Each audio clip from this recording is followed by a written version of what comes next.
again, please. 10, 19, 0. All right. So all the directions are here for programming. It's fairly easy. Right now we have it on run, and there's the date, here's the start times, Okay. and there's section 1 for half the grass, section 2 for the other half, and section 3 is the drip for all the plants in the backyard, the side yard, and the front yard. And to see how many minutes you want to set it for, you just go back to set 1 or 2 or 3 is the drip, and you just plus Okay. or minus Yeah. how many minutes you want, and then you Back can to turn it run. off manual. Okay. Everything's good.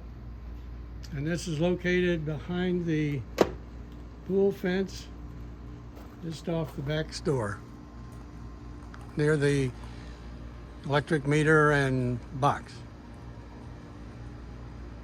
Pool gate into the fence area of the pool. Just pull this up first, then open it, and the key to this for child proofing is in the drawer with all the house keys. Skip, tell us a little bit about what we've got here. Okay, so this is your Triton tank. Here is your plumbing, if you will. This is part of the caretaker system. This controls all the pop-up heads. Okay. Here's your valve. This is your main shutoff valve. This valve here is for the aerator, and this valve here is for your slide. And to activate it, either or, you just reduce the pressure like that, turn your valve like that, and all of a sudden the water starts popping out for you. This valve should always be somewhere right along here. Okay. Okay, over here, this is the light switch for the pool light, on, off, at night. This timer actually supersedes the timer here. This timer here will tell this timer to start work. Okay. So over here, you have the Pentar motor. It's a 3 speeds. There's 1, 2, 3, and different speeds, and everything's programmable. All the instructions are here, and I have a pamphlet inside the house that tells you exactly how to do it.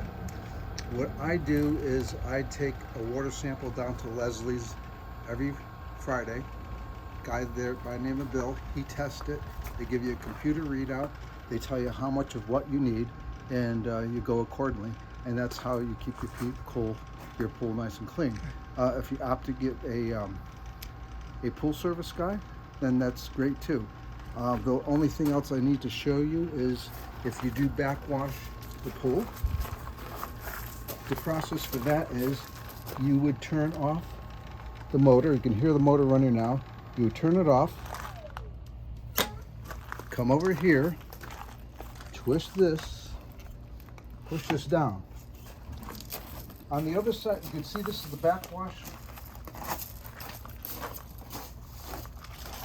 On the other side of the wall is another hose that leads to the street. And I unwind that to the street and let this backwash for about 2-3 minutes.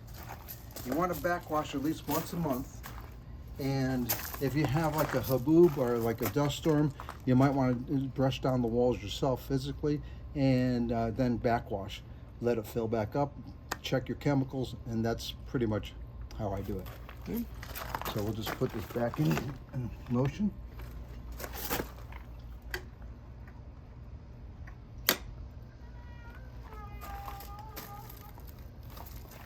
I'm not going to get that close, so. Okay.